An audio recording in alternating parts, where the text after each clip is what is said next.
क्या कभी आपने एक ऐसे देश के बारे में सोचा है जहां एक तरफ है बड़े बड़े ग्लेशियर से कवर्ड माउंटेन और दूसरी तरफ है एक्टिव वोल्केनोज। यहाँ पर है दुनिया के सबसे खूबसूरत यूनिक ब्लैक सैंड बीचेस और यहीं पर आपको मिलेंगे दुनिया के सबसे बड़े वाटरफॉल्स भी। कितना यूनिक कॉम्बिनेशन है, एक तरफ वोल्केनोज से आग निकल रही है और दूसरी तरफ आप चल रहे हैं ग्लेशियर्स की आइस पर। तो आइसलैंड की मेरी ये 10 डे की ट्रिप स्टार्ट हो रही है यहाँ की कैपिटल सिटी रेक्याविक से और हम पूरा रिंग रोड कवर करेंगे क्लॉकवाइज। हम जाएंगे सबसे पहले वेस्टर्न आइसलैंड।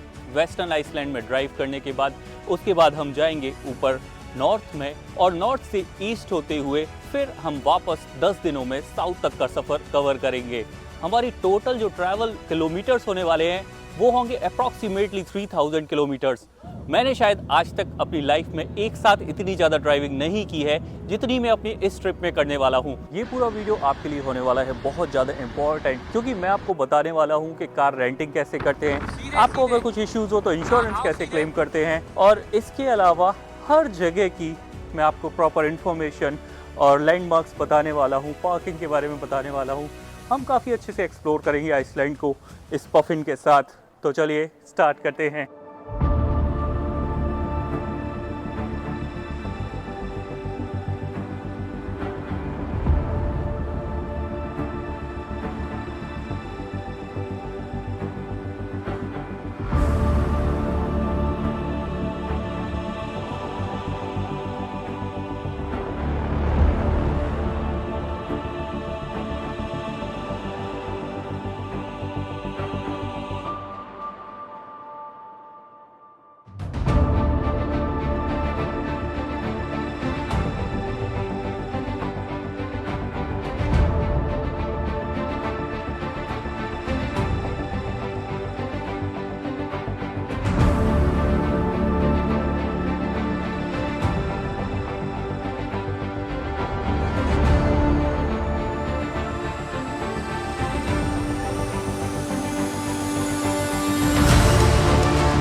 आइसलैंड के रिंग रोड को कवर करने का सबसे popular route generally anti clockwise माना जाता है, लेकिन हमने इस ट्रिप को क्लॉकवाइज डायरेक्शन में कवर किया और उसके पीछे एक बहुत इंपॉर्टेंट रीजन भी है, क्योंकि आइसलैंड में डायरेक्शन से ज्यादा इंपॉर्टेंट है एकोमोडेशन की अवेलेबिलिटी, वेदर की कंडीशन और इसके अलावा आपका ओवरऑल बजट। तो अगर आप भी आइसलैंड की ट्रिप प्लान कर रहे हैं तो याद रखिए कि रिंग रोड को एंटी क्लॉकवाइज या क्लॉकवाइज दोनों डायरेक्शन से कवर किया जा सकता है। एयरपोर्ट से निकलने के बाद जो सबसे पहला काम आपका होता है वो है अपनी प्री बुक कार को पिक करने का। मैंने अपनी कार एलोमो से बुक की थी और इनके साथ मेरा ओवरऑल एक्सपीरियंस बहुत अच्छा रहा। कैफ्लाविक एयरपोर्ट पर कार पिक करने के बाद जो सबसे पहली चीज आप नोटिस करते हैं वो है आइसलैंड का यूनिक वॉल्केनिक लैंडस्केप। ना बड़े फॉरेस्ट, ना स्काई स्क्रैपर्स, सिर्फ और सिर्फ लावा फील्ड्स और एंडलेस हॉराइजन्स।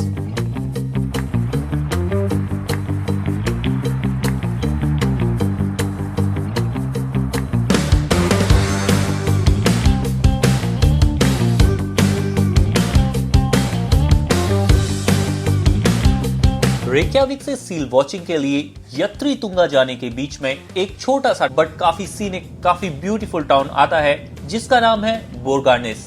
आपके ट्रैवल के दौरान बोरगार्निस में आप 10 से 15 मिनट का हॉल्ट ले सकते हैं, क्योंकि यहाँ पर हैं कई सारे रेस्टोरेंट्स, कॉफी शॉप, सबवे और मेन बात यह है कि आपको यहाँ पर फ्री टॉयलेट्स भी मिल जाएंगी।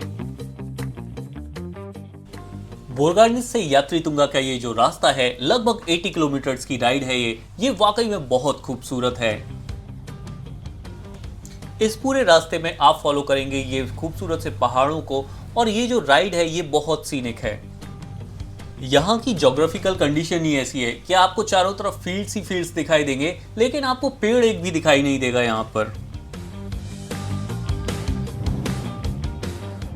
तो मैं अभी पहुंच चुका हूँ यत्रीतुंगा, जो कि फेमस है सील वॉचिंग के लिए। तो सील मुझे दूर दिखाई दे रही हैं, बड़ी क्यूट लगती हैं ये। और देखिए राइट वाली तो उल्टी होके रेस्ट कर रही है। आप सोचिए कि वो सी एनिमल्स जिन्हें अभी तक हमने नेट जियो या डिस्कवरी पर ही देखा था, आइसलैंड में अटलांटिक ओशियन के किनारे आज मैं उन्हें लाइव देख रहा हूँ। ये अपने आप में अलग ही एक्सपीरियंस है। लेकिन अभी कई सारी आइसलैंड की दूसरी ऐसी लोकेशंस भी हैं जो हमारा वेट कर रही हैं। तो यहाँ पर कुछ टाइम स्पेंड करने के बाद अब मैं निकल रहा हूँ ब्यारनार फॉल्स के लिए।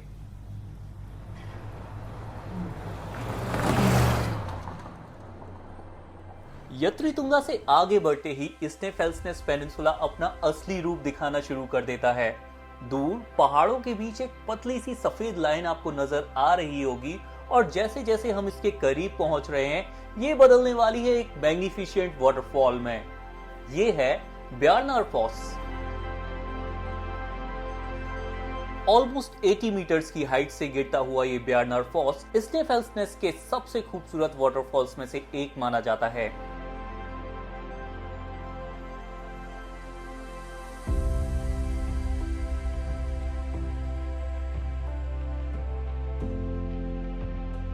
ये तो अभी बस शुरुआत है, क्योंकि स्नेफेल्सनेस पेनिनसुला के अंदर हमें अभी और भी ड्रामेटिक क्लिफ्स, ब्लैक बीचेस और वॉल्केनिक लैंडस्केप्स देखने को मिलने वाले हैं। आइसलैंड की ओवरऑल जर्नी में डेस्टिनेशंस के साथ साथ रोड ट्रिप्स भी बहुत मेमोरेबल होती हैं। ड्राइविंग करते टाइम कभी आप देखते हैं बड़े बड़े माउंटेन्स, कभी वाटरफॉल्स और कभी अचानक से रोड पर आपको मिल जाती हैं ये फ्लफी आइसलैंडिक शीप्स, क्योंकि आपके साथ साथ ये रोड उनका भी है।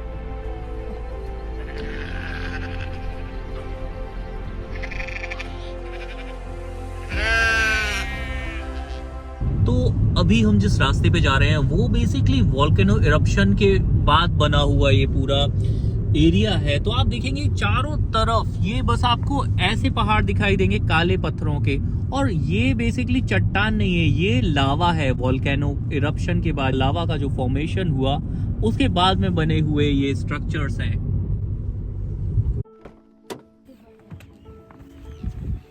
दोस्तों अभी हम पहुंच चुके आज के हमारे one of the most beautiful stop, जिसका नाम है अर्नर्स टापी। अर्नर्स टापी फेमस है अपने क्लिफ्स के लिए और यहाँ की बर्ड लाइफ के लिए। आप जब इन क्लिफ्स को गौर से देखेंगे तो आप एक स्पेशल काइंड ऑफ बर्ड यहाँ पर बैठी हुई देखेंगे। यहाँ पे ये काफी फेमस है, तो आप आए इस बर्ड को जरूर देखें और इन क्लिफ्स के ऊपर फोटो जरूर खिंचाएं।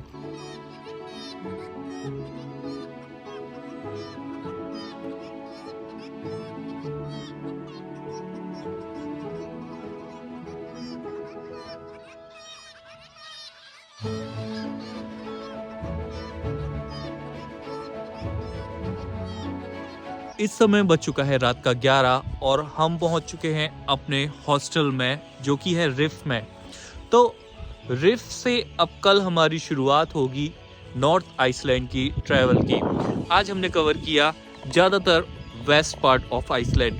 तो वेस्ट पार्ट में होने के कारण ये अच्छा है कि अभी 11 बजे शाम तक भी यहाँ पर रोशनी है, और कल नॉर्थ में जाएंगे तो शायद टेम्परेचर थोड़ा और डाउन हो जाएगा।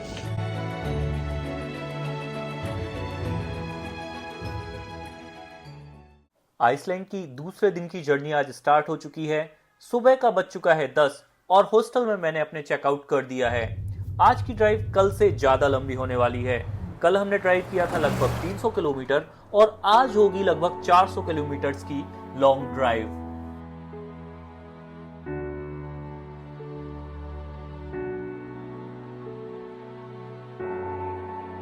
आइसलैंड में ज़्यादातर वाटरफॉल्स के आसपास आपको अपनी गाड़ी पार्क करने के लिए पार्किंग फ़ी देनी होती है।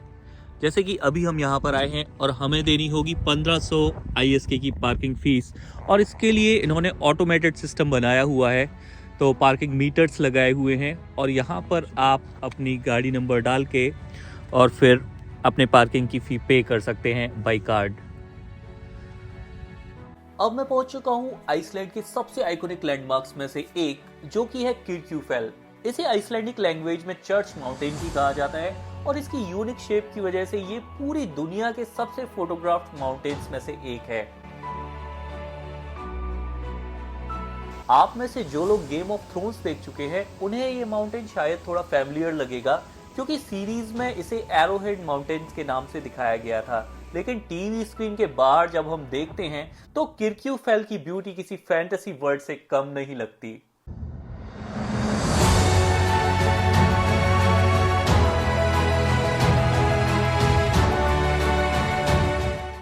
किर्क्यूफेल के साथ अब हमारा स्नेफेल्स नेस्ट चैप्टर कंप्लीट हो रहा है और हम बढ़ रहे हैं नॉर्थ आइसलैंड की साइड। नॉर्थ आइसलैंड में हमारा इंतजार कर रहे हैं जायंट सी स्टैक्स, जियोथर्मल वंडर्स और कई सारे ऐसे लैंडस्केप्स जो किसी दूसरे प्लेनेट जैसे लगते हैं।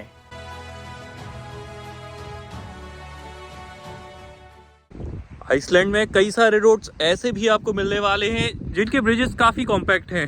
तो फिर पीछे आप देखेंगे कि जब कार आएगी ना तो एक बार में एक ही कार निकल पाएगी और आपको वेट करना होगा।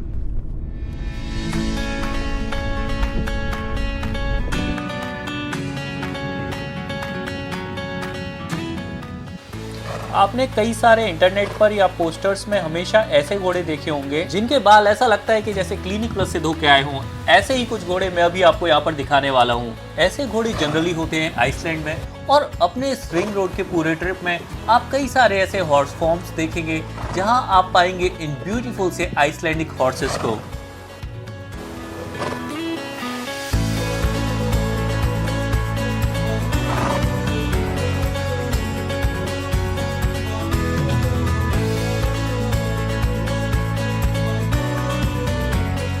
दोस्तों आइसलैंड में इतनी तेज हवा चलती है कि आप सोच भी नहीं सकते। लगभग 50 से 60 किलोमीटर प्रति घंटे की रफ्तार से हवा चलती है और अभी मैं बाहर जा रहा हूँ तो आपको पता चलेगा, क्योंकि कार का जो गेट भी खोलते हैं तो इतनी जोर से पकड़ना पड़ता है वरना कार का गेट भी टूट सकता है। तो चलिए चलते हैं बाहर और मैं आपको दिखाता हूँ हवा की रफ्तार आइसलैंड के।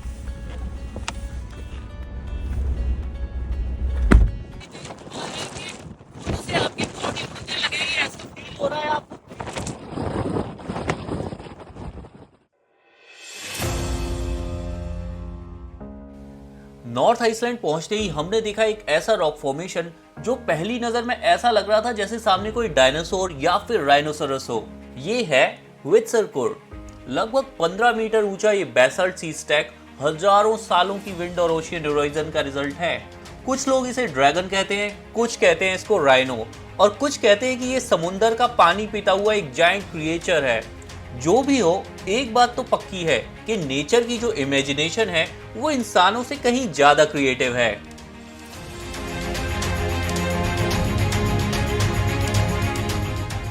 अब हम जा रहे हैं रिंग रोड से थोड़ा सा डिटूर और थोड़ी ही देर में हम पहुंचेंगे कोलू ग्लूवर कैन्यन। डीप कैन्यन के बीच से बहती हुई रिवर और मल्टीपल वाटरफॉल्स इस जगह को नॉर्थ आइसलैंड के हिडन जेम्स में शामिल करते हैं। यहाँ टूरिस्ट की क्राउड भी काफी कम है, इसलिए नेचर को आप पीसफुली एंजॉय कर सकते हो और अगर आपके पास ड्रोन है तो बिल्कुल यहाँ पर आप ड्रोन फ्लाई कर सकते हैं अपना।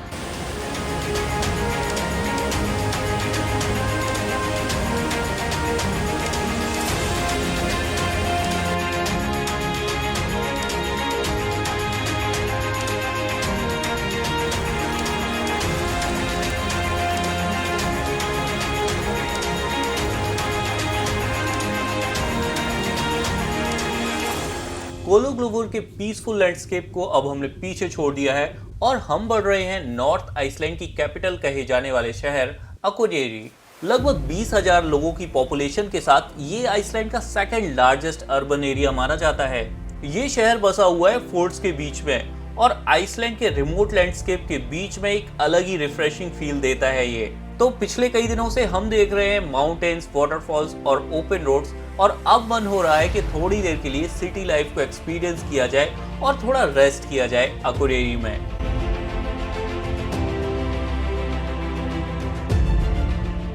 आइसलैंड की मेरी आज की ट्रिप स्टार्ट हो रही है अकुरेरी से। अकुरेरी है यहाँ का नॉर्थ आइसलैंड का सबसे खूबसूरत टाउन। ये आप देख के ही समझ गए होंगे मेरे पीछे के माउंटेन्स को कि चारों तरफ ये ग्लेशियर्स और स्नो कवर्ड माउंटेन्स से घिरा हुआ है और ये है अकुरेरी। यहाँ की जो टोटल पॉपुलेशन है आप बिलीव नहीं करेंगे कि ये 5वीं सबसे बड़ी म्यूनिसिपैलिटी है आइसलैंड की, बट यहाँ की पॉपुलेशन है बस 20,000 लोगों की। और अपनी इस ट्रिप में आज मैं कवर करने वाला हूँ अकुरेरी के आसपास की सारी ब्यूटीफुल प्लेसेस, बड़े बड़े वाटरफॉल्स, ऐसे हॉट वाटर गीजर्स जो कि देख के ही अपने आप पे फील देंगे कि हम किसी और प्लेनेट में आ गए हैं।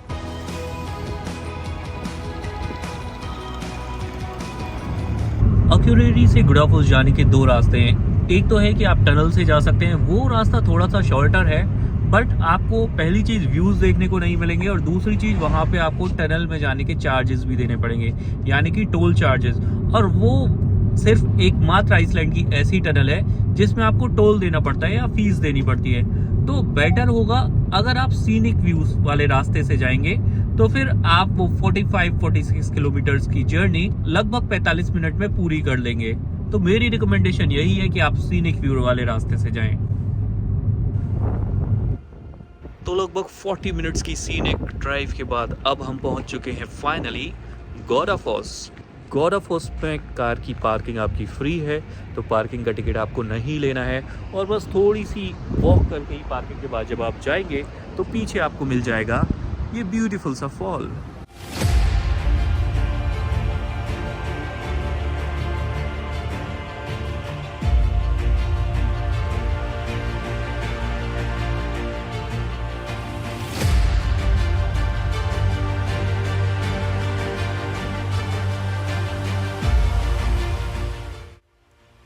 आइसलैंड एक ऐसी कंट्री है जहां पर आपको हर डायरेक्शन में कुछ ना कुछ ऐसे unique natural and geographical phenomenas देखने को मिलेंगे जो कि शायद ही आप पूरे यूनिवर्स में, पूरे ब्रह्मांड में कहीं और देखें। जैसे कि आप अभी मेरे पीछे ये बड़े बड़े गोल क्रेटर्स देख रहे हैं जो कि धरती के अलावा सिर्फ मार्स या मून में ही देखने को मिलते हैं। तो ये क्रेटर्स कुछ और नहीं है बल्कि ये हैं धरती पर कुछ ऐसे गड्ढे जो कि बने हुए हैं ज्वालामुखी के इरप्शन के बाद। ये आइसलैंड में मिलते हैं, हवाई में मिलते हैं, और बस अर्थ में 2 से 3 ही ऐसी जगह हैं जहां आप इन्हें देख पाएंगे।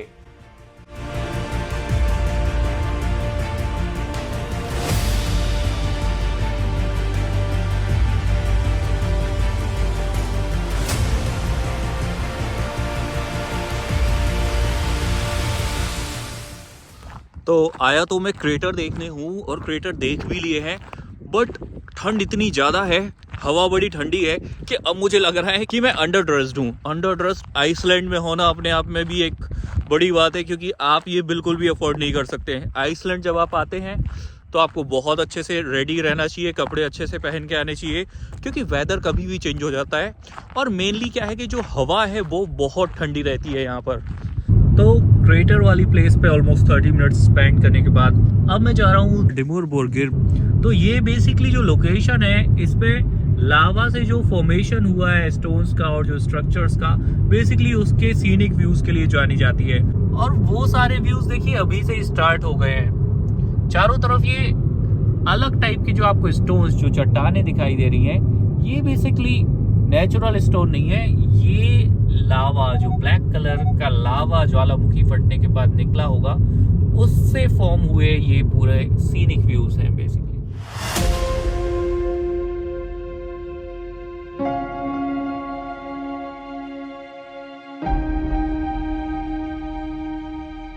दोस्तों, आपको क्या लगता है धरती पर डायनासोर्स कैसे मरे? तो कई सारी थ्योरीज ऐसा भी कहती हैं कि उनके मरने का या धरती से उनके जाने का मिलियंस ऑफ ईयर्स पहले रीजन था ज्वालामुखी का फटना। ऐसा ही एक ज्वालामुखी आप मेरे पीछे देख रहे हैं। मैं आइसलैंड में हूँ, आइसलैंड के नॉर्दर्न पार्ट में, और ये एक ऐसा ज्वालामुखी जो आज से हजारों साल पहले फटा था, जिसके फटने के कारण चारों तरफ उसका लावा फैला और ये इस तरीके के रॉक का फॉर्मेशन हो गया। तो ये जो रॉक की चट्टानें आप देख रहे हैं, ये बेसिकली रियल स्टोन नहीं है, ये ज्वालामुखी के लावा से बने हुए स्टोन्स हैं। ये फॉर्मेशन है ज्वालामुखी के फटने का एक एग्जाम्पल आप यहाँ पर लाइव देख रहे हैं। लेकिन ऐसे जो नेचुरल ज्योग्राफिकल फिनोमिनास होते हैं, ये बेसिकली आप आइसलैंड जैसे देशों में ही देखेंगे।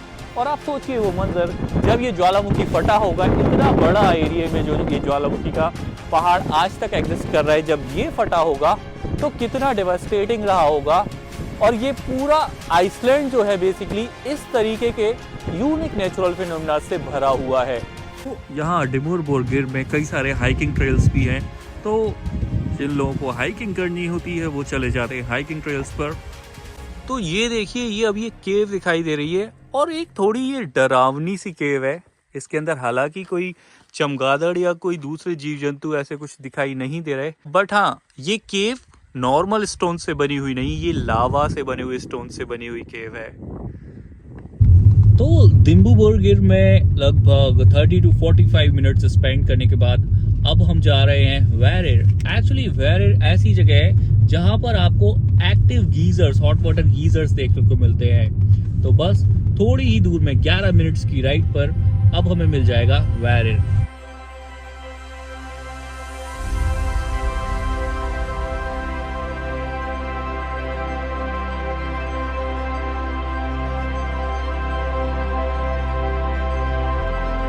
Welcome to another planet. जी हाँ, मैं मार्स पर तो नहीं हूँ, बट हाँ धरती के ही अंदर बने हुए एक दूसरे प्लैनेट आइसलैंड में हूँ मैं। क्योंकि मेरे पीछे अभी आप ये देख रहे हैं नॉर्थ आइसलैंड में वेरिर जियोथर्मल एरिया, जहाँ पर धरती नीचे इतनी गर्म हो गई है कि उसने बना दिया है एक नेचुरल प्रेशर कुकर जो कि कंटिन्यूसली विसल दे रहा है। इसे कहा जाता है फ्यूम रोल्स। और फ्यूम रोल्स आइसलैंड में इसलिए मिल रहे हैं क्योंकि आइसलैंड में चारों तरफ कई सारे वॉल्केनोज हैं और धरती नीचे की बहुत गर्म है। यहाँ पर एंटर करते ही आपको सबसे पहले फेस करनी होगी एक केमिकल स्मेल जो कि सल्फर के कारण है। तो पीछे ये जो आप पूरा मडी एरिया देख रहे हैं, ये पूरा सल्फर है ग्रे कलर का, और ये क्रिएट कर रहा है काफी ज्यादा स्मेल। इसे बेसिकली बॉइलिंग मड पॉट्स भी कहा जाता है। और ये मड पॉट्स ही हैं, बेसिकली बड़े बड़े होल्स हैं, या कई जगह तो ऐसा भी है कि टीले टाइप के बने हुए हैं और नीचे से निकल रही है स्टीम बहुत तेज। ये एक दो नहीं, कम से कम 15 से 20 है यहाँ पर। और इस एरिया में कहा भी जाता है कि अगर आप एंटर कर रहे हैं तो फिर आप अपनी रिस्क पर ही एंटर करें। इसका टेम्परेचर 100 डिग्री से भी ज़्यादा होता है और यह एडवाइस दी जाती है कि इन रोप्स की बाउंड्री के पार आप बिल्कुल ना जाएं।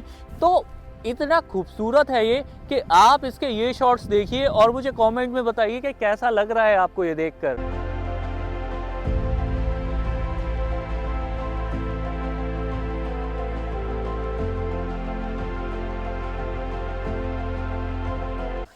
तो अक्यूरेरी में हम रुके 2 दिन और यहाँ जो हमने एकोमोडेशन बुक किया था वो किसी स्पेसक्राफ्ट से कम नहीं था। वैसे आइसलैंड में एकोमोडेशन के ऑप्शंस का एक सेपरेट वीडियो मैंने ऐड किया हुआ है अपनी आइसलैंड की प्लेलिस्ट में, तो आप वो भी देख सकते हैं आइसलैंड की अपनी इस पूरी ट्रिप में अपने एकोमोडेशंस को प्लान करने के लिए। आइसलैंड की इस पूरी ट्रिप में जो मेन इंपॉर्टेंट चीज़ है कि आप कार से ट्रैवल करते हैं तो आपकी कार का पूरी तरह फिट होना बहुत ज़रूरी है। जैसे कि अभी हमने नोटिस किया कि हमारी कार का जो अगला टायर है वो थोड़ी सी हवा कम लग रही है हमें, और ऐसा भी लग रहा है जैसे यहाँ से ये टायर फूल गया है। तो शायद या तो हम टायर चेंज करेंगे या देखते हैं क्या होता है। J for Jamaica, yeah. G for Georgia, 63. Yeah. तो ये कार हमने जिस कंपनी से बुक की है, अभी उसके कस्टमर केयर पे हमने कॉल किया तो उस कंपनी ने सजेस्ट किया कि आप अभी अक्यूरी सिटी में हैं। तो अच्छी बात यह है कि फॉर्चुनेटली सिटी में है। उसने एक वर्कशॉप सजेस्ट की है। वैसे हमारा इंश्योरेंस था तो अभी हमें वर्कशॉप जाके पे करना पड़ेगा क्योंकि ये थर्ड पार्टी इंश्योरेंस था, और फिर पे करने के बाद में फिर हमें इनवॉइस दे के उसे रिम्बर्स कराना होगा। तो बेसिकली अभी टायर चेंज होगा पूरा ये। तो कार फिक्स कराने के बाद अक्यूरी से अब हम निकल चुके हैं व्हेल वॉचिंग के लिए हुसाविक। दोस्तों बचपन में हम ज्योग्राफी की बुक्स में पढ़ा करते थे कि दुनिया का सबसे बड़ा जानवर, सबसे बड़ा मैमल कौन सा होता है, तो जवाब मिलता था कि ब्लू व्हेल। तो चलिए आपको लेकर चलते हैं व्हेल वॉचिंग टूर पर हुसाविक में। हम लास्ट ही थे एक्चुअली इस व्हेल वॉचिंग टूर के लिए। जेंटल जायंट्स का ये टूर है। ये काफ़ी महंगा होता है, 160 यूरो का एक पर्सन का होता है, और लोग बाग अभी रेडी भी हो रहे हैं।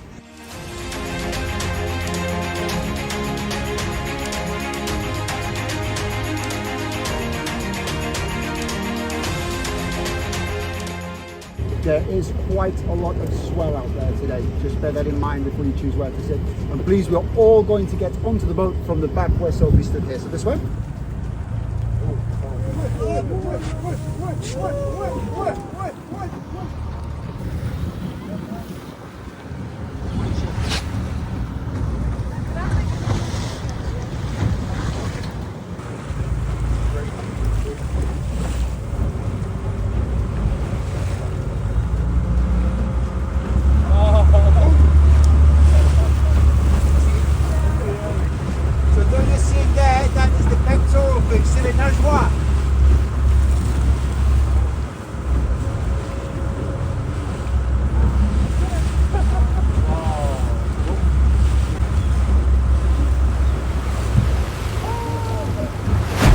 Jump, please jump.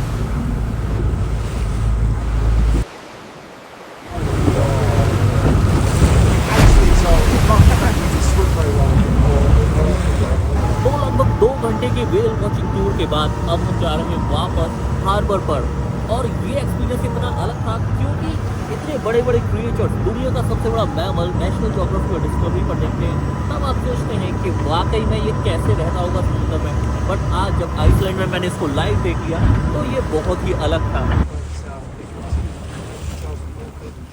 एक्चुअली ये टूर 2 घंटे का होने का भी एक रीजन है कि आप 2 घंटे से ज़्यादा ठंड झेल भी नहीं पाएंगे। समुद्र के अंदर इतनी ज़्यादा ठंड है, आर्कटिक ओशियन वैसे भी बहुत कोल्ड है, तो आप 2 घंटे से ज़्यादा अंदर रह ही नहीं सकते। आइसलैंड का जो वेदर है वो काफ़ी अनप्रेडिक्टेबल है। जैसे अभी देखिए हमारे सामने ये स्नोफॉल स्टार्ट हो गया है और स्नोफॉल बहुत तेज हवा के साथ हो रहा है, तो सामने ऐसा लग रहा है रोड पे कि हवा में स्नो बह रही है। तो आप इसको देखिए, अब स्नो एकदम से बढ़ गई है। एक्चुअली हवा भी राइट नाउ जो चल रही है वो चल रही है लगभग 25 माइल पर घंटे की रफ्तार से। Oh my God, this snow on this side. Can you imagine this? It's a very thick snow, very very thick snow. ये आप देख रहे हो स्नो का फॉग, स्नो का धुआं उड़ रहा है। ये जो हम Exactly. फ्रीजर खोलते हैं जब, उससे भी ज्यादा। वही बाहर देख के तो एकदम ऐसे लग रहा है। और अब तो हमें आगे का रास्ता भी दिखाई नहीं रहा। आई होप कि ये पार्किंग लाइट तो ओके जली हुई है और ये जो येलो कलर के पोल्स लगे हुए हैं ये हमारी बहुत हेल्प कर रहे हैं इस समय, क्योंकि ऐसा लग रहा है मून पे आ गए हैं। सब कुछ इतना ठंडा है और धुआं और हवा सब कुछ, मतलब ये बहुत डिफरेंट है। और मुझे लगता है टेम्परेचर -20 तक तो फील्स लाइक आसानी से होगा अभी।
ईस्ट आइसलैंड में एक पीसफुल नाइट बिताने के बाद अब हम अगली सुबह एयलस्तादिर से निकल चुके हैं। आज का डे हमारे आइसलैंड ट्रिप का एक मेमोरेबल डे होने वाला है, क्योंकि इसकी शुरुआत हो रही है ईस्ट आइसलैंड के एक चार्मिंग फोर्ट टाउन से जिसका नाम है सेदिसफ्योर्दुर। एयलस्तादिर से सेदिसफ्योर्दुर तक का ये जो सफर है ये खुद में ही एक एक्सपीरियंस है।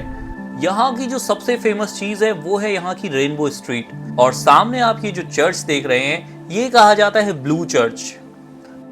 सेदिसफ्योर्दुर के कलरफुल स्ट्रीट्स को बाय बोलते हुए हम वापस एयलस्तादिर होते हुए अब जा रहे हैं साउथ ईस्ट आइसलैंड की साइड। ईस्ट फोर्ट्स की रोड पर ड्राइव करना अपने आप में एक अलग ही एक्सपीरियंस है और ये काफी ड्रामेटिक भी होता है, क्योंकि एक तरफ माउंटेन्स होते हैं और दूसरी तरफ अटलांटिक ओशियन के ब्रेथ टेकिंग व्यूज। हम एक छोटा सा ब्रेक ले रहे हैं ड्यूपी वोगुर में। तो स्नोफॉल तो कंटिन्यू हो रहा है और हम लोगों ने ब्रेक लेने के लिए हॉफन से लगभग 100 किलोमीटर्स पहले रुके हुए हैं। ये जगह भी काफ़ी खूबसूरत है, काफ़ी एक्चुअली ये पुराने कैफ़ेज़ एंड रेस्टोरेंट्स हैं, तो एक ब्रेक लेना बनता था। ऐसी लोकेशंस यहाँ पे कम ही मिलती हैं। एक्चुअली इस एरिया में लैंडस्लाइड बहुत होता है, तो देखिए ये पत्थरों को सड़क पे आने से रोकने के लिए यहाँ पर ये बैरिकेडिंग लगाई हुई है इन्होंने, और जस्ट बगल में है समुंदर।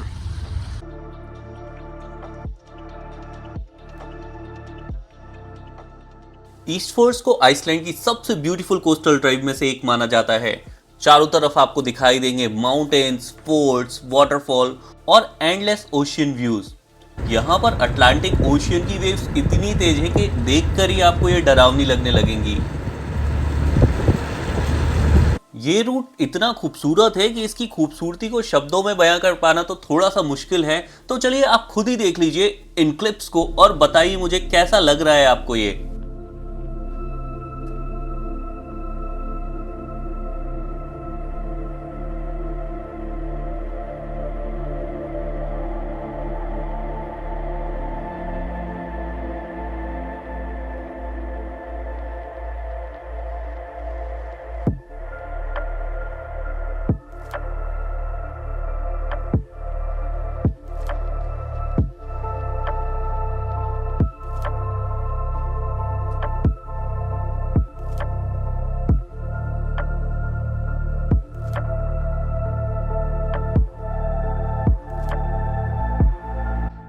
So this is our home in Hofen.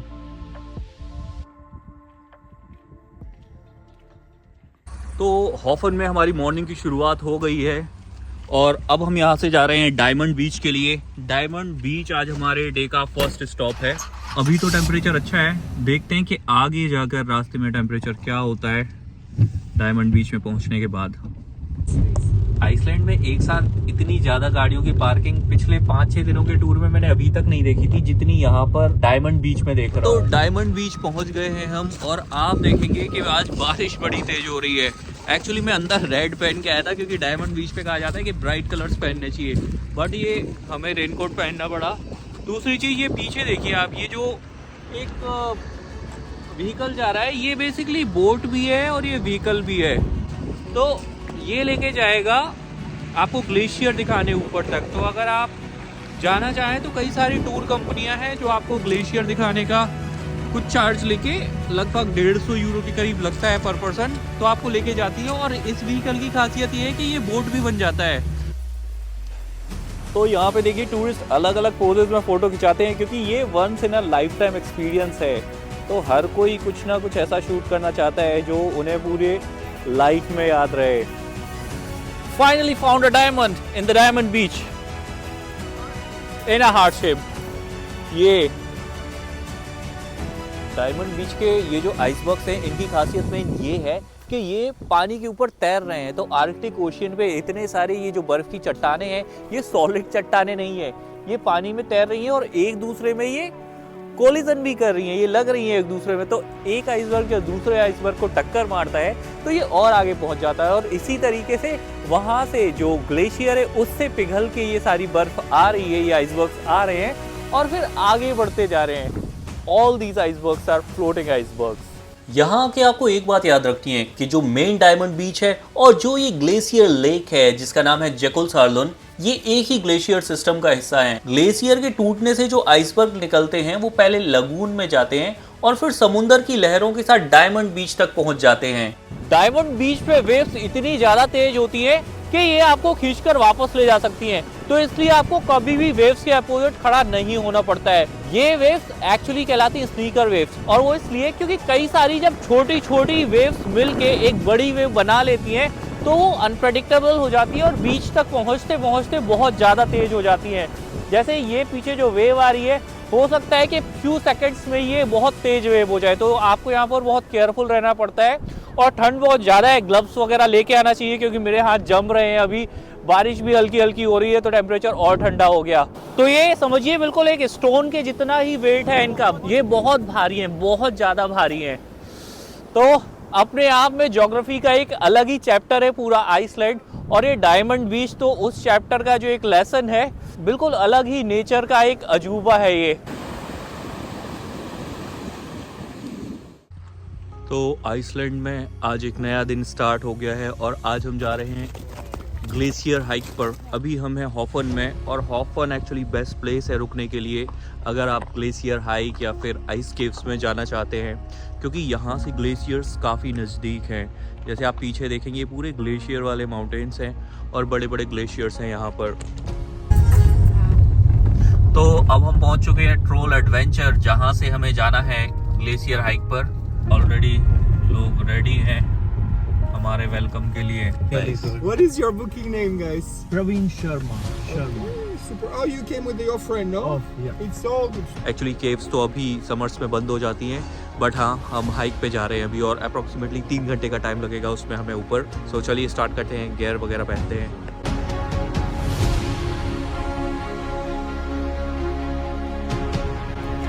तो सब कुछ ऑलमोस्ट रेडी है, अब गियर्स वगैरह हमने पहन लिए हैं और देखिए गियर्स के साथ हम रेडी हैं। ये बस आ चुकी है, इस बस में बैठ के हमको जाना है। अभी पिछला ग्रुप वापस लौटा है, बस वो जैसे ही उतर जाएंगे फिर हम लोग जाएंगे आगे।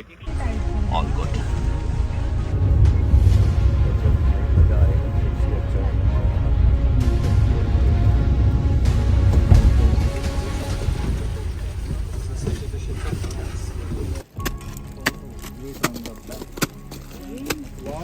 Okay, and if it's as steep as this, you can also have support I6 like this.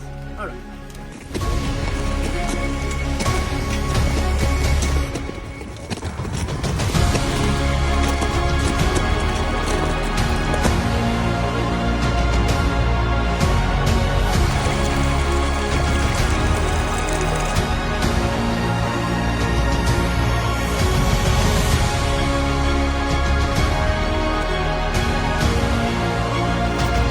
ये देखने में बिल्कुल ऐसा लग रहा है जैसे अभी गूगल मैप या गूगल अर्थ देख रहे हो हम।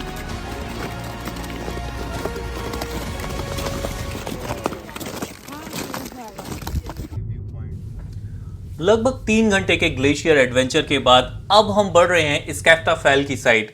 ये वतना योकुच नेशनल पार्क का एक बहुत खूबसूरत पार्ट है और हाइकर्स और कैंपिंग वाले लोग यहाँ पर मेनली जाते हैं। वैसे यहाँ पर जो ये वाटरफॉल है ये बहुत खूबसूरत है और इस एरिया में आने के बाद लगभग पहली बार मुझे इतने सारे ट्रीज एक साथ दिखाई दिए, क्योंकि आइसलैंड एक ऐसी कंट्री है जहाँ पर ज़्यादातर आपको ट्रीज, फॉरेस्ट, गार्डन्स कम ही दिखाई देते हैं।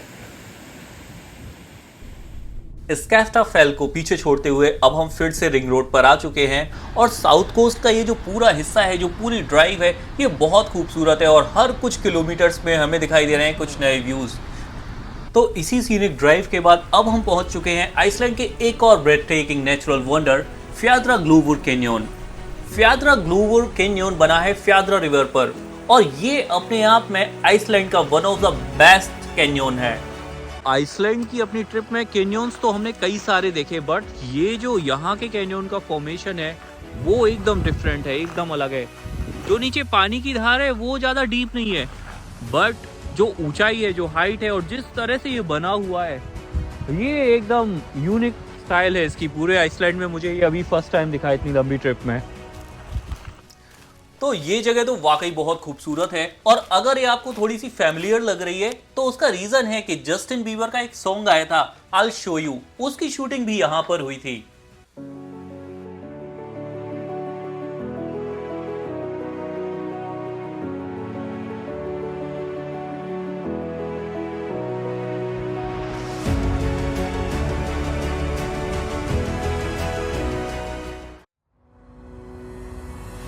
कैन्यन की ब्रेथ टेकिंग ब्यूटी को पीछे छोड़ते हुए अब हम अपनी जर्नी रिज्यूम कर रहे हैं एक बार फिर साउथ कोस्ट की तरफ। शाम धीरे धीरे ढल रही है और आइसलैंड की रोड्स एक बार फिर हमें अनफॉरगेटेबल व्यूज देने के लिए तैयार है। हम बढ़ रहे हैं विक की तरफ। इस पूरी ड्राइव में कभी दूर नजर आ रहे हैं ग्लेशियर्स, कभी एंडलेस ग्रीन मेडोज और कभी ऐसे वाटरफॉल्स दिखाई दे रहे हैं जो बिना किसी प्लानिंग के रोड के किनारे ही मिल जा रहे हैं। तो कुछ ही देर बाद हम पहुंच गए विक। साउथ कोस्ट का एक छोटा सा लेकिन बहुत ही चार्मिंग विलेज है ये विक। और आज की रात हम किसी हॉस्टल में नहीं बल्कि हम रुकने वाले हैं एक ट्रेडिशनल आइसलैंडिक वुडन कॉटेज में।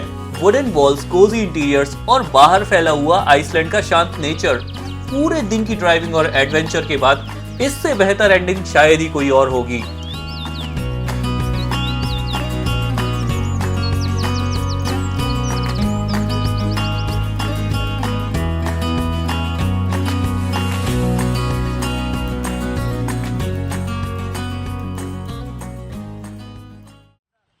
आइसलैंड में जो आज की हमारी मॉर्निंग है वो थोड़ी स्लो स्टार्ट हुई। एक्चुअली इतने दिन से कंटिन्यूस ट्रैवल चल रहा है, तो हमने सोचा कि आज थोड़ा सा रिलैक्स करेंगे मॉर्निंग में, क्योंकि अभी हम विक में हैं और हमें जाना है ब्लैक सैंड बीच। इसके अलावा हमें उस साइड पे भी जाना है जहाँ US आर्मी का एरोप्लेन, जो क्रैश्ड एरोप्लेन है, उस जगह भी जाना है। तो ऐसे ज़्यादा दूरी पर नहीं है चीज़ें, तो हम आसानी से आज कवर कर लेंगे उनको। Iceland as a location Bollywood का बहुत ही फेवरेट प्लेस रहा है, जो कि बड़े बैनर की फिल्में थी। जैसे शाहरुख खान की जो मूवी है दिलवाले की शूटिंग ज़्यादातर साउदर्न पार्ट ऑफ आइसलैंड में हुई है, जो आज हम कवर करने वाले हैं। और इस पूरे रास्ते में जो वाइब्स है वो ऐसे ही फील आ रहा है कि शाहरुख खान के ही गाने हम सुनते चले जा रहे हैं। और जो गेरुआ सॉन्ग है वो तो पूरा इसी रीजन में शूट हुआ है।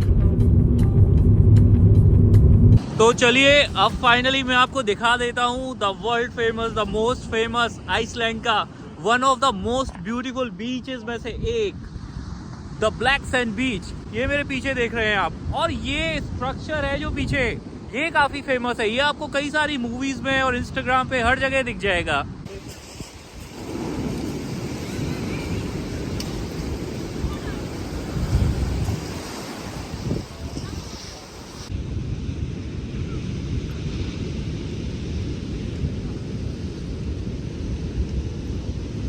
तो ब्लैक सैंड बीच पे अभी लगभग 1 आवर का टाइम स्पेंड करने के बाद अब हम वापस जा रहे हैं। यहाँ पे जो ये एक केव टाइप की जगह बनती है वो बहुत ब्यूटीफुल है, तो वहाँ पर जो स्टोन्स की कार्विंग है उस पे फोटोज खिंचाते हैं लोग। इसके अलावा वेव्स बहुत तेज होती हैं, तो ये बात आपको याद रखनी है कि वेव्स की साइड नहीं जाना है।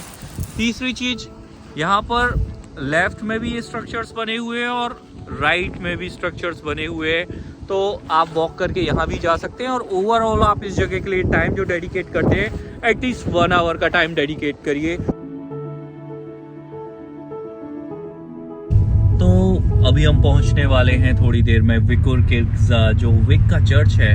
देखिए यहाँ से दिखाई दे रहा है। एक्चुअली यहाँ के ज़्यादातर चर्चेस इसी टाइप से बने हैं, बट इस चर्च का जो मेन ग्रेस है, मेन चार्म है, वो है इसकी लोकेशन। क्योंकि ये इस तरह से लोकेशन पे बना है कि हर जगह से ये काफी फोटोजेनिक लगता है। इसका हर एंगल ब्यूटीफुल है। एक्चुअली इस चर्च के पीछे एक छोटी सी स्टोरी भी है, क्योंकि अराउंड 300 लोग रहते थे इस लोकेशन में, विक विलेज में पहले, और उनके लिए आसपास कोई चर्च नहीं था, तो उन्हें 2 से 3 किलोमीटर माउंटेन को क्रॉस करके जाना होता था दूसरे विलेजेस में अपनी सेरेमनीज करने। तो फाइनली उन्होंने जब यहाँ की गवर्नमेंट से रिक्वेस्ट की, उन्होंने यहाँ पर ये चर्च बनवाया। पूरे आइसलैंड में आपको ऐसे विक के आसपास तो मेनली ये रेड रूफ वाले चर्च मिलेंगे। सारे ही चर्च लगभग सेम है, बट मेन चीज़ है लोकेशन का। लोकेशन इसकी बहुत ब्यूटीफुल है। आइसलैंड के ब्लैक सैंड के रेगिस्तानों में पड़ा हुआ एक ऐसा प्लेन जो कि आइसलैंड की गवर्नमेंट से बिलोंग नहीं करता है, ये बिलोंग करता है US नेवी से।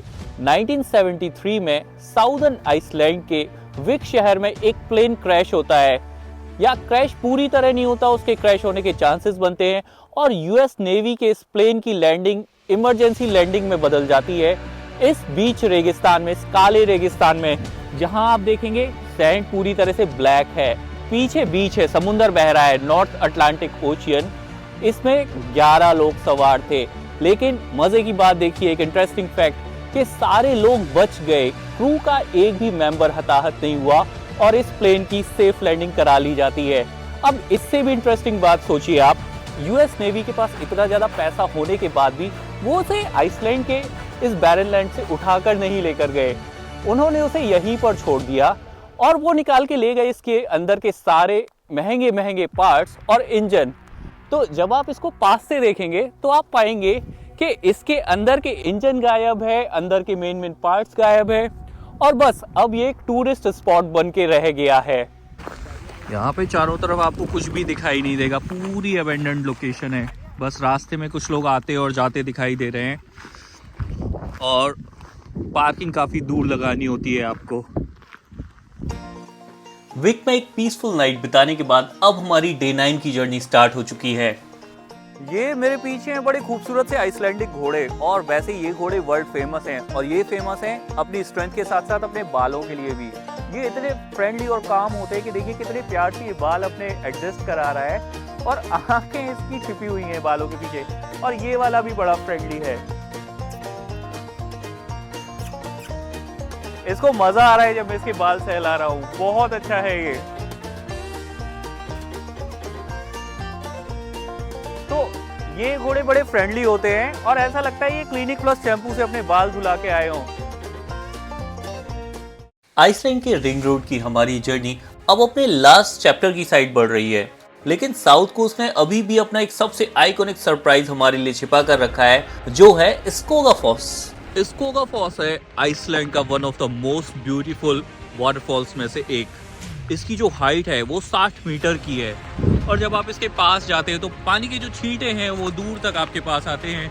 तो ऐसा रिकमेंडेड होता है कि आप एक रेन कोट टाइप का कुछ पहन के आएँ जब आप इसके पास जाए। ऑल्दो मैं गाड़ी में छोड़कर आ गया, अभी मैं इतना ज़्यादा पैदल चल चुका हूँ कि वापस जाने का कोई प्लान नहीं है।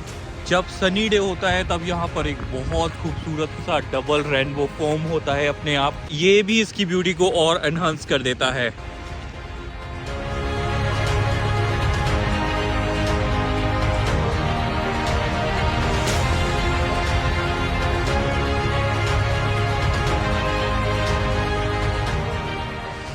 यहाँ पर कुछ जो वाटरफॉल्स हैं वो ऐसे भी हैं आप जिनके पीछे जा सकते हैं। जैसे अभी ये बहुत बड़ा वाटरफॉल है, और आप पीछे जाके भी इसके अपनी फोटोग्राफी कर सकते हैं और व्यूज एंजॉय कर सकते हैं।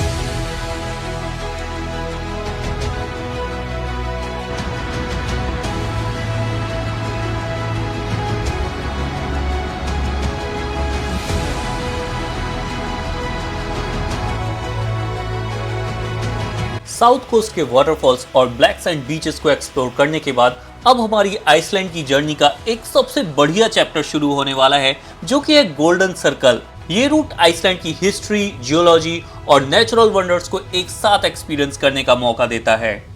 दुनिया में बस आइसलैंड ही एक ऐसी कंट्री है जो अपने आप दो सेपरेट भागों में डिवाइड हो रही है, क्योंकि ये बनी है टेक्टोनिक प्लेट्स के ऊपर। आइसलैंड में हैं दो मेजर टेक्टोनिक प्लेट्स जो कि आपस में खिसक रही हैं, और ये दो टेक्टोनिक प्लेट्स हैं नॉर्थ अमेरिकन टेक्टोनिक प्लेट्स और यूरेशियन प्लेट। अभी मैं उन्हीं टेक्टोनिक प्लेट्स के बीच में हूं, तो एक साइड मेरे है नॉर्थ अमेरिकन टेक्टोनिक प्लेट्स और एक साइड है यूरेशियन टेक्टोनिक प्लेट्स। अर्थ की जो ज्योग्राफी डिवाइड की गई है वो टेक्टोनिक प्लेट्स के बेसिस पर कॉन्टिनेंट्स बांटे गए हैं। ये डिवीजन आप यहाँ पर अभी लाइव देख पा रहे हैं, क्योंकि दो मेजर टेक्टोनिक प्लेट्स के बीच में हूं मैं, और यही एक ऐसी जगह है जहां आप इनके बीच में वॉक भी कर सकते हैं।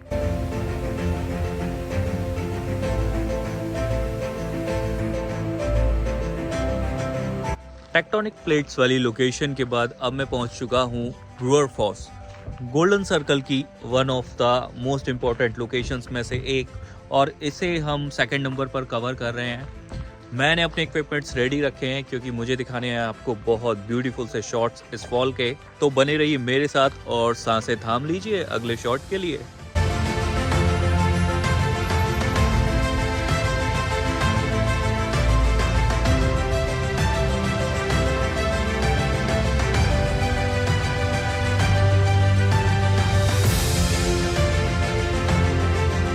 ऑलमोस्ट 25 मिनट्स का टाइम यहाँ पर स्पेंड करने के बाद अब हम जा रहे हैं उस लोकेशन जहाँ पर मिलेंगे हमें देखने को नेचुरल गीजर्स। तो जस्ट इमेजिन करिए कि ज़मीन से पानी निकल रहा है हर 2-4 मिनट में, और बहुत ऊंचा फव्वारा जा रहा है। तो गीज़र जो वर्ड है, जो बाथरूम में आप गीज़र्स यूज़ करते हैं ना, वो वर्ड इन्हीं गीजर्स से आया है।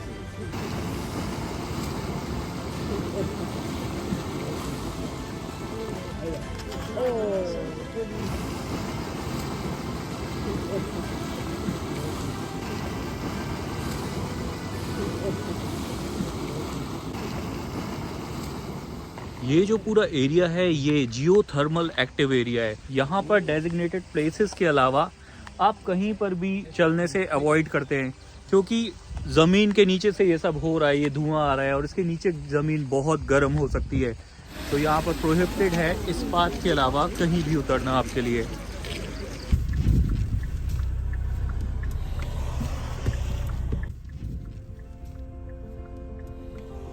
गोल्फोस है गोल्डन सर्कल का एक बहुत इंपॉर्टेंट पॉइंट, और गुल्फोस जो कि नाम है वो आया है गोल्डन वाटरफॉल से, क्योंकि सनी डेज में ये वाटरफॉल एकदम गोल्डन लगता है और इवनिंग में अगर जब गोल्डन आवर के टाइम होते हैं इसका व्यू देखने लायक होता है।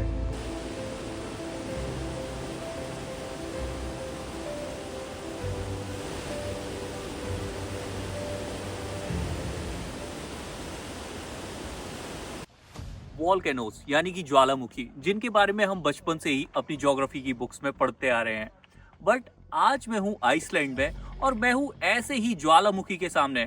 बट ये ज्वालामुखी का पहाड़ नहीं है, ये है बेसिकली ज्वालामुखी से बना हुआ क्रेटर, यानी कि ज्वालामुखी से बना हुआ गड्ढा। वो कैसे? क्योंकि लगभग 6500 साल पहले यहाँ पर आइसलैंड में कैरेड में एक ज्वालामुखी फटा। उसका इरप्शन बड़ा तेज था, सारा लावा बाहर निकल गया और लावा के बाहर निकलने के बाद जो पहाड़ था वो पूरा खाली हो गया, अंदर से वो चैम्बर खोखला हो गया एंड फाइनली वो पूरा चैम्बर अंदर ही अंदर धंस गया।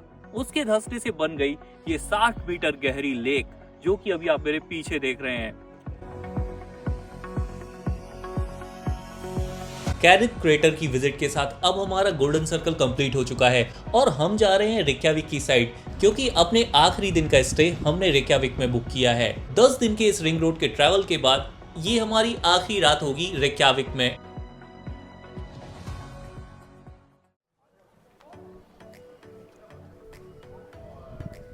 आइसलैंड का ये रेक्याविक किसी भी दूसरे यूरोपियन सिटी जैसा ही है, बिल्कुल सेम टू सेम। मैंने ले लिए कुछ सोवेनियर्स भी और सबसे जो खास है वो है यहाँ की पफिन। तो ये आइसलैंडिक पफिन हर कोई यहाँ पर देख कर ही जाता है अपने पूरे रिंग रोड के ट्रिप में। रेक्याविक सिटी का ओवरऑल टूर के लिए आपके लिए आधा दिन पर्याप्त है, मुझे लगता है इनफ है, क्योंकि मेनली जो आप आते हैं चर्च देखते हैं, सिटी सेंटर जाते हैं और फिर चर्च के सामने तरफ के लैंडस्केप्स आप एंजॉय करते हैं। यहाँ पर कई सारे कैफ़ेज़, तो आप आफ्टरनून में बढ़िया सी एक कॉफ़ी भी ले सकते हैं यहाँ पर। रेक्याविक की ये रेनबो स्ट्रीट बताती है कि आइसलैंड का कल्चर कितना ओपन है और ये डाइवर्सिटी एंड इंक्लूजन पर कितना ट्रस्ट करते हैं। अब मैं आपको लेकर चल रहा हूँ रेक्याविक के सबसे आइकॉनिक लैंडमार्क हादग्रिम्सकिर्क्या। इस चर्च का यूनिक डिजाइन आइसलैंड के बेसल्ट कॉलम्स से इंस्पायर्ड है। ये बेसल्ट कॉलम्स हमने अपने इस पूरे ट्रैवल में कई जगहों पर नेचर के रूप में कैन्यन्स में देखे हैं। बाहर से ये चर्च जितना ग्रांड है, अंदर से इसमें है उतनी ही शांति।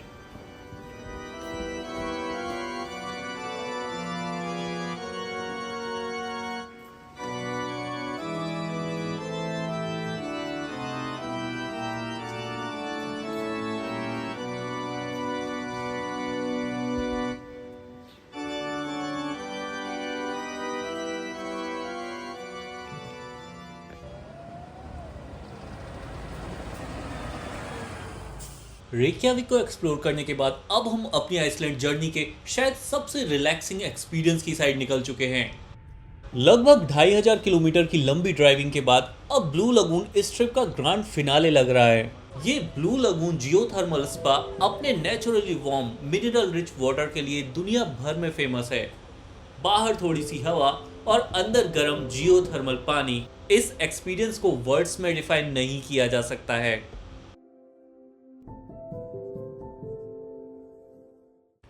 तो इसी के साथ हमारा 10 दिन का रिंग रोड का आइसलैंड का ये ट्रैवल अब कंप्लीट होता है। ऑलमोस्ट 2500 किलोमीटर्स की ड्राइविंग करने के बाद, अनगिनत वाटरफॉल्स देखने के बाद, glaciers, volcanoes, black sand beaches और जिंदगी भर साथ रहने वाली मेमोरीज के साथ अगर आप भी आइसलैंड ट्रिप प्लान कर रहे हैं तो ये वीडियो सिर्फ शुरुआत है। मेरी आइसलैंड प्लेलिस्ट में अभी आपको और ऐसे कई सारे वीडियोस मिल जाएंगे जो आपके आइसलैंड ट्रिप को प्लान करने में काफी हेल्पफुल होंगे। तो आप सब्सक्राइब कर लीजिए मेरे चैनल कॉन्टिनेंटल क्रिश को और बने रहिए मेरे साथ। अगर स्टिल आइसलैंड से रिलेटेड आपके कोई क्वेश्चंस हैं तो आप कमेंट सेक्शन में टाइप कर दीजिए, मैं आपके सारे कमेंट्स के आंसर दूंगा। Thank you so much. I will see you all in my next video. तब तक के लिए बाय बाय।